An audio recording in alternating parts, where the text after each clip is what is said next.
Hello, everyone. Welcome to another episode of Café Marcial, which is our podcast. And today we are very grateful to have with us Gran Master Steve Seo. He's come all the way from the US to attend the Latin America Summit here in Panama in the year 2025. So, Master Steve, we want to ask you just a few questions to just know what your great background in Hapkido is, where your lineage comes from. Maybe speak a little bit about your father and his great importance in this martial art that we all train and practice. Thank you.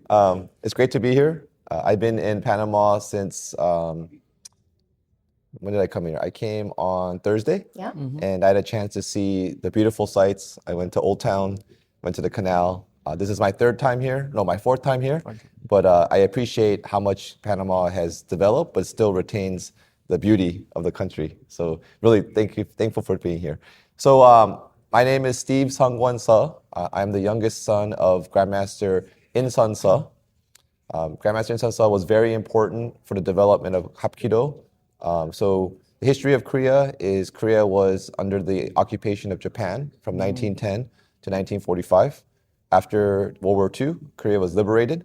However, after liberation, Korea was split between North Korea and South Korea after the Korean War. Yeah. So all through the early 50s and afterwards, Korea was very poor, and Korea was redeveloping its culture, its economy, things like that.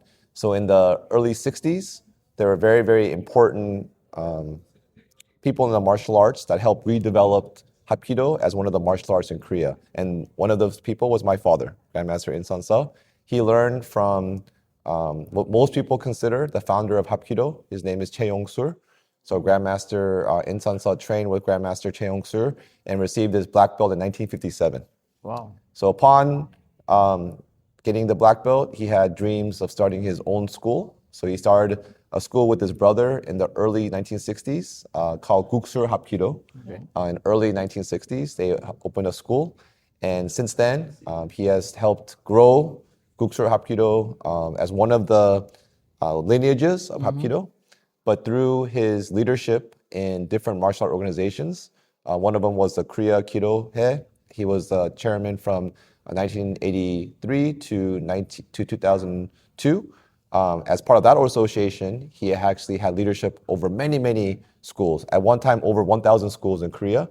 So he had influence not only on Guksul Hapkido lineage, but all lineages. Okay. So he has exposure to many, many lineages of all the original masters through the leadership of Korea Kido.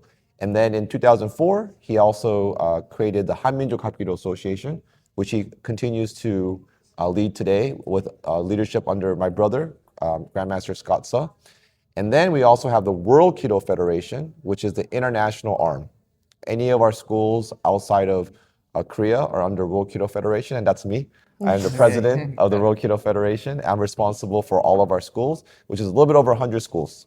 So our organization is very big. We have 300 schools in Korea and 100 schools international outside of Korea for a total of 400 schools. Oh, wow. That is quite a large number, I think. It's all under your responsibility, basically, in your hands. You're just trying to keep this just jewel that you've got and teach it to everyone else. And now we've just had the opportunity to learn from you here in Panama in this summit. Where do you think Hapkido is going towards in the next years, especially in Latin America? I think what's really, really important for martial arts, especially Korean martial arts like Hapkido, is to preserve not just the training, but also the values and the mentality of what martial arts are about. So where I see Hapkido going is that we have to keep focusing on the true meaning of martial arts, which is respect, etiquette, being a better person, respecting your seniors, teaching the values to the younger students. While I think sports are important, things like MMA and competition are important, these concepts are less of a priority for those endeavors. For those endeavors, it's more about training and winning. In martial arts, we have competition of those things, but those are secondary to us being able to preserve and bring forward the values. So where I see Hapkido going is through events like the summit, the events that I do with World Kido Federation around the world, through training seminars, through conferences, through these big events, we have to continue to cultivate that mindset and pass it along to the next generation, and still do the really cool stuff, which is like the training and the technical aspect, the tournaments, all those things will be there, but it must be under the root and the focus of the values and the things that are most important in Korean martial arts. I think in this seminar we were learning from you quite an important view that we have in martial arts, which is we're all a big family. And this is a way to bring us all together. But I want to know a little bit in your family, because you were born into martial arts, you were born into Hapkido. There's nothing closer living, there's no living person other than your brother, let's say, closer to your father, Gran Maestro Seo, who is basically the one that has the, how we would say it in Spanish, the batuta right now in Hapkido. So how was your upbringing as a child training Hapkido, and how has this shaped your life through adulthood? So it has had a profound influence on my life. Some of my earliest memories is at the Dojang. I remember, I think it was my 6th or 7th birthday in South Korea. I actually had my birthday at the Dojang. And I remember there were like 30 or 40 kids. We had a big cake, and then we were running around, and we were supposed to do a class, but we didn't do the class because we kind of had fun. But I essentially grew up in the martial arts. A lot of times on weekends, we would go to dojangs, and then weekdays, I would come to dojang sometimes after school. And then I immigrated to America, USA, from South Korea when I was 3 years old. So when I came to America, not only did I go to dojang in America, I had dojang that my dad created. I went to my aunt's dojang. My aunt's also in the martial arts. And then we would visit, this is in the United States, but we would always visit South Korea during the summers. So we would stay in South Korea for 2-3 months at a time. And there, the days were all at the dojang. So my dad had the headquarters dojang in Busan. So in the summers, I would spend every day at the dojang, some training, but more just hanging out with my family. And I made friends at the dojang. I knew the instructors. So very much it was part of me.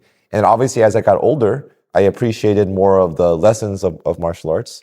And it's really helped me as a person to be more disciplined, to have a sense of myself and my responsibility from a teaching perspective, but also from passing on what I know when it comes to the history, as well as you mentioned, as we mentioned, what's most important in martial arts is not just the technical.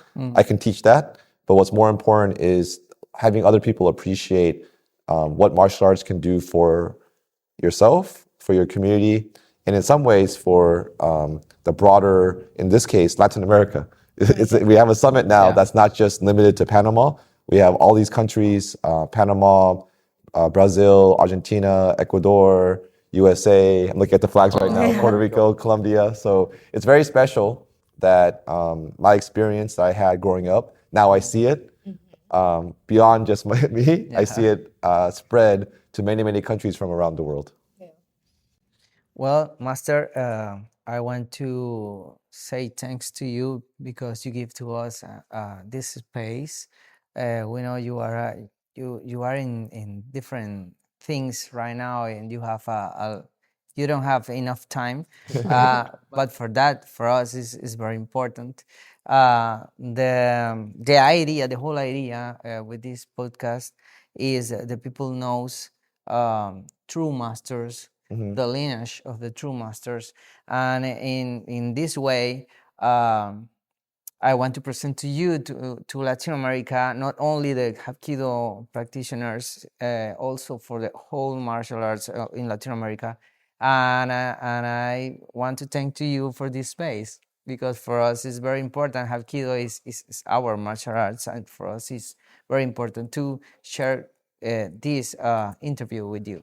Thank you. I appreciate it. And like I said, I think I've been very fortunate to be able to learn from my father, Gran Maestro Seo, who also learned from Gran Maestro Choi Yong-Sool.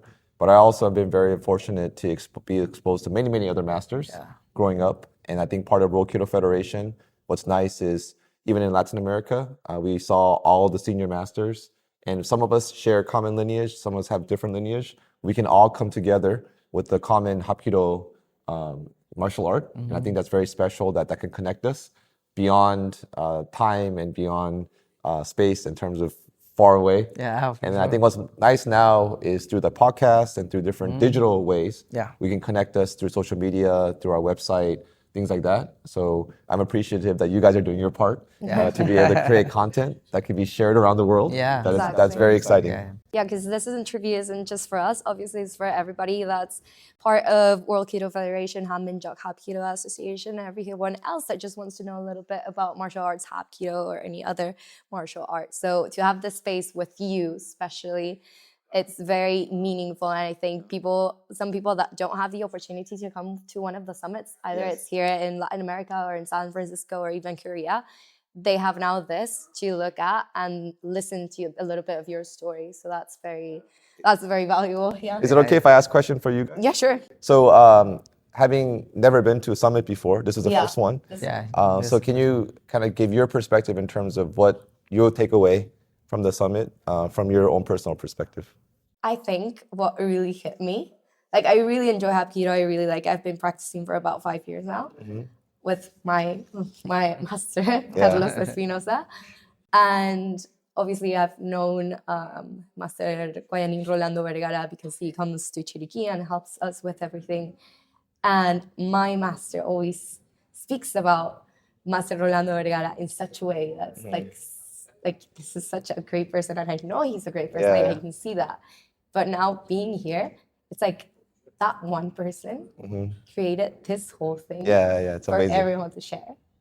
So of course you have your part in that too. Yes, but here in Panama, he was the catalyst to bring it together. Exactly. Yes. So just the fact that he created something that's this big. Yeah, it's amazing. It's like, okay, now I get that. Yes. Now I understand that.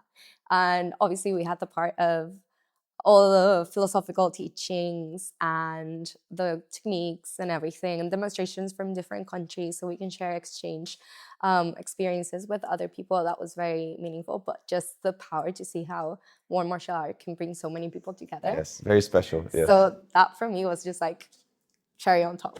How about you, sir? What did you? Master, I think this is my fourth summit with you. For me, it's an honor share with you and learn from you because since we start in the Hanminjok de Hapkido Association and World Kido Federation, my master speak about Grand Master Steve Seo and his sons in such a way. But when we practice with you, learn from you and your family, we know that we have a jewel, and you maintain this jewel shining, and this is very important. For me, it's a great honor to share with you and your family this beautiful way of life. Thank you. That's wonderful. Yes, I think, I don't know if you want to add anything else or if you have any, comment about how you think this Latin America summit went. So it was, so I've done 5 summits before Latin America Summit, and those were focused more to North America. They were international summit, but I would say it was heavily focused on most North America, US and Canada. We did have a few from Europe and some from Latin America, but the idea for this one was with the growth and importance of Latin America and Hapkido, Grandmaster Vergara felt that it was time. It was necessary for us to do a similar event focused on Latin America. So that idea we had in 2024. And then what I was telling other people, which is very special, is it only took 1 year from idea to execution. And I think because of the leadership of him and how Grandmaster Vergara is very focused and passionate person, he was able to bring it together and make it happen in 1 year. So one thing that's very impressive was how quickly we went from the idea to execution. But then the more important thing is the execution itself was wonderful. It was a seamless event, so well run. We had, like I said, 7 countries represented. Everyone had a great time. It was all positive, and I think it exceeded my expectations. So now the question is, when will we do it again? Exactly. So I'm in active conversations with Grandmaster Vergara about how frequently you want to do it, the time. So more to come for everybody. But the plan definitely is we're going to do another. This will not be a just one-time thing. Yeah. We're going to do one again. The question is when, not if. Exactly. And then the bigger thing is now we see with all the leadership of the Latin America community that we'll be doing many, many more events in Latin America beyond just a summit. Yeah. So more training sessions, tournaments, camps, things like that, where World Kido Federation and myself will be more directly involved. We have a plan already for an event in Brazil with Grand Maestro Gomez in 2027, something in Puerto Rico probably next year, maybe Argentina. So there's a lot of stuff happening. Yeah, very and exciting. Colombia as well. So there's many, many different things that we're planning. So I guess that's what I will say, is that the summit is just a starting point for much, much more in Latin America. Oh, that's great. So I don't know if Sonin, if you want to add something. I think I'm going to speak a little bit in Spanish and you translate for Master. Okay. Because our audience, almost all the people is Spanish people. Bueno, señores, yo quiero terminar dando las gracias, como ya lo hice anteriormente, a Gran Master y decirles que el Hanminjok de Hapkido y la World Kido Federation por el lado de América tienen un respaldo bien fuerte. Como ya lo dijeron anteriormente, empezamos con el primer Summit latinoamericano, van a haber muchas cosas más y la idea nuestra es que ustedes conozcan a maestros con linajes reales y organizaciones con un respaldo real. Muchas gracias a todos por seguirnos y gracias al maestro Steve. That was it. Yeah. That's awesome.